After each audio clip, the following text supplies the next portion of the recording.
Hello, I'm Tom Wilkinson, and welcome to the Thinking in English podcast, a podcast for intermediate to advanced level English learners.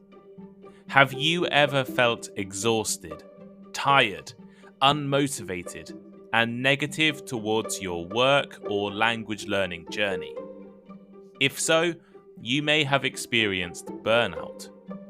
Today, let's learn about the different types of burnout, why they are bad for language learners, and how to avoid suffering from them while studying English. You can find the full transcript of today's episode over on the Thinking in English blog.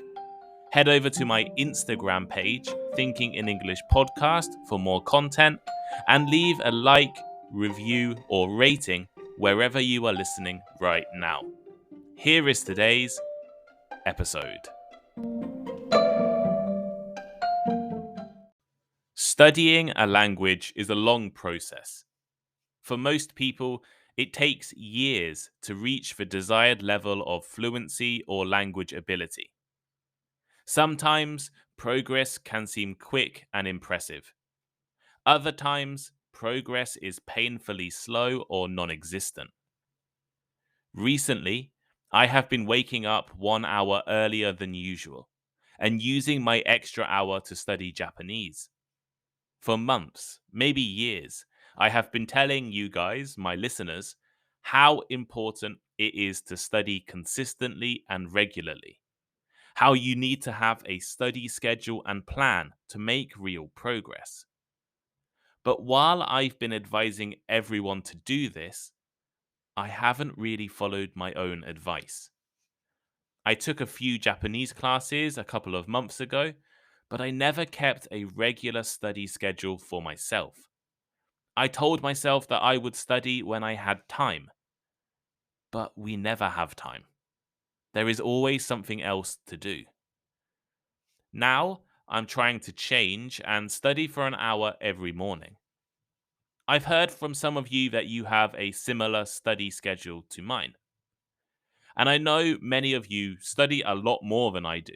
I'm sure there are English learners out there who study for 2 or 3 hours a day, reading English books, studying vocabulary, listening to Thinking in English, joining the Patreon Conversation Club, or taking online classes, or taking practice tests as often as possible. And while this is great, an excellent way to improve your English and language skills, there is a risk that comes with studying so hard and so often. And that risk is known as burnout. What is burnout? Well, there are a few different types of burnout, but in general, burnout is a state of physical and emotional exhaustion. There are a variety of different causes of burnout, which I'll talk about in a minute, but it is most often associated with stress, busy work schedules, and physical or emotional exhaustion. Many of you work full time jobs with busy careers and stressful days. You also have families and friends who you need to dedicate time with. And perhaps you have hobbies or activities you also want to spend time doing. And then, in addition, you need to find time to study English as often as possible. The consequences of this can be burnout or exhaustion. I've definitely experienced burnout over the last few months. Working my day job, writing the podcasts and launching the Patreon, teaching English in the evenings, studying Japanese, and trying to keep my social life. I know I've been doing too much, and the result is that I often feel tired. I constantly doubt myself or tell myself that I'm unsuccessful, bad at what I do, and there's no point studying Japanese or working on the podcast anymore. I also procrastinate too much, and I often feel overwhelmed. All of these things are symptoms of burnout. Burnout not only makes it hard to motivate yourself and keep studying, but it can have long term negative impacts on your ability to learn English.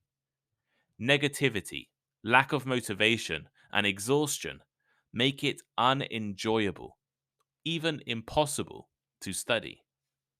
So, today I want to introduce a few different types of burnout to you and then give you all some tips on how to avoid and prevent such burnout in the future. And I should probably mention the Harvard Business Review article which has inspired this episode. I'll put a link on the blog and transcript. So, the first type of burnout, called overload burnout, is also the most common and well known type. Overload burnout occurs when you keep working harder and harder with more intensity in order to achieve success. Perhaps you work incredibly hard and long days in your career, and then you spend most of your free time doing housework or studying English, and you don't properly take a rest or break. This type of burnout can have negative consequences for your physical and mental health. It usually happens to the most dedicated and hardworking people who work and study at an unsustainable or unhealthy pace. Many people feel they need to work harder and harder to achieve their goals, but this can have negative consequences. So, how do you know if you have overload burnout? Well, you forget about your health or personal life and instead focus exclusively on achieving success, working hard at your job or studying languages. And you spend more time than is healthy working or studying. How can you prevent or avoid this kind of burnout? Well, you need to realize that overwork and overstudy can have a negative impact on your achievements. A few years ago, I was studying Japanese for 1 or 2 hours every day. I wasn't learning as fast as I wanted, so I started studying more and more. But this did not have the effect I expected. I thought I would improve quickly, but in reality, I just became more tired and confused. There is a saying in English: quality over quantity. 1 hour of quality study or work is probably better than 4 hours of exhausted work or study. Rest is necessary for success, and studying or working with a fresh and healthy brain is important. The next type of burnout is called under challenged burnout. Although this is less common for language learners, I know a few people who have suffered from this while taking language classes. Burnout doesn't just occur from overwork, but also from underwork, from not doing enough or not being challenged enough.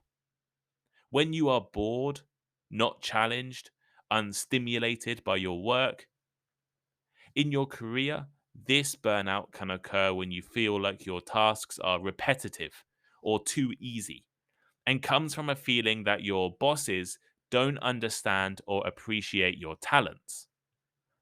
Under challenged burnout can also occur in language learning. I have taken classes in both Japanese and Chinese at universities. When I was taking a beginner's Chinese class a few years ago, there was a student who had been studying for about a year already, but he took the beginner's class because he thought it would be good to review the content. We were studying in Taiwan and actually had 4 hours of classes in the morning, 5 days a week. So we were studying a lot. The problem for this student was that he knew everything already. While the teacher recommended that he move to a more advanced class during the first week, he refused, as he thought he needed to review the basics. So every day, for 3 months, he had to sit and learn beginner's Chinese. And quickly he became bored with the classes and frustrated that other classmates were a much lower level. This is under challenged burnout, and it can make you lose your passion or interest in work or study. And you can start procrastinating or avoiding work altogether. I know a lot of students and English learners who don't challenge themselves enough, who don't try to learn new things or improve their language. Instead, they keep reviewing the same content over and over again. Eventually, they get bored of English, feel unstimulated, and often stop studying. How can you address this kind of burnout? Well, I think the key is to give yourself a challenge. Make sure you are using new, fun, and challenging material to study English. Don't keep using the same thing year after year, day after day. Try to use some fresh material. When I was studying for a Japanese proficiency test a few months ago, I realized that I had already answered every single question in my textbook, and it was no longer challenging. Studying from the book became boring and too easy. So I bought another textbook to make sure that I was still learning. And the final type of burnout I'm going to introduce is called neglect burnout or worn out burnout. This type of burnout often occurs when you feel helpless. You don't know what to do or how to achieve your goals. I've talked about this a little before. During the episode on motivation, I talked about how you need to control your own actions in order to stay motivated. Feeling as though other people or outside things control your life makes it really hard to stay motivated. Neglect burnout can be similar. At work, neglect burnout often occurs when you are not given enough structure or guidance. In this situation, people struggle to keep their work or meet expectations and thus feel incompetent or frustrated. For English learners with this type of burnout, the neglect is a kind of self neglect. And this is certainly a type of burnout I've faced before. For example, for a long time, I had no structure or plan on how to study. I did have a goal to improve my Japanese or to pass a test, but I had no idea how to achieve this. I felt helpless and I did not know the best way to study. And this feeling can lead to burnout. Eventually, you develop something called learned helplessness, where you feel helpless even if you are not. Even if there is an easy solution or method to achieve your goals, people with this type of burnout struggle to find it. People with neglect burnout tend to become passive and stop trying. After all, what is the point in studying English or working hard if you think you will never improve or achieve your goals? The solution to this type of burnout is the same as the solution for being unmotivated. Take control over your own learning. Control what you study and how you study. And make a schedule or plan which leads directly to your goal. If you want to take the IELTS exam, make a study plan on passing IELTS. If you want to improve your spoken English, make a study plan based on speaking.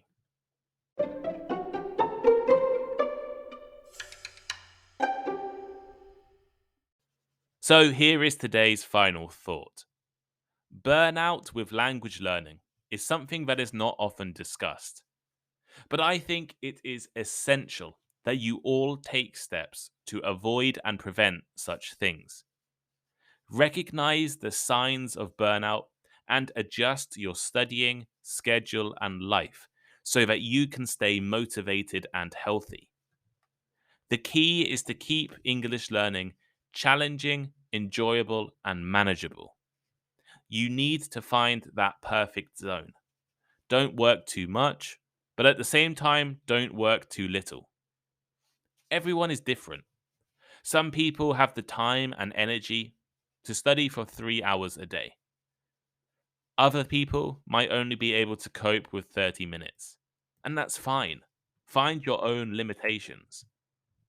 Understanding your own limitations is an important tip in both language learning and life in general. And if you do suffer from burnout, make sure to rest, recover, and remember what motivated you to study English in the first place. Have you ever suffered from burnout before? Was it in language learning or life in general? How did you deal with burnout? Do you have any tips for other listeners on how to keep the right balance between work, study, and personal life? Let me know your answers in the on the Thinking in English blog on the comment section. Leave a comment on Spotify. I'll put a question up there, or send me a message on Instagram. While you're over on Instagram, you should follow me, Thinking in English podcast over there, and leave a like, a review, or rating wherever you are listening right now. Trying to become the most reviewed English learning podcast on Spotify. That is my goal. And if you love listening to Thinking in English, please consider subscribing to my Patreon account. We run weekly conversation clubs. We have weekly bonus episodes. There are monthly conversations, and I'm going to start doing some more English classes over there as well, and lots of other great behind the scenes content. This episode, for example, was recommended and then voted for by my Patreon subscribers. So if you want to have a choice on the next episodes, have a choice on the content, or talk to me directly, the best place to do it is patreon.com/thinking in English. Thank you for listening, and I'll see you next time.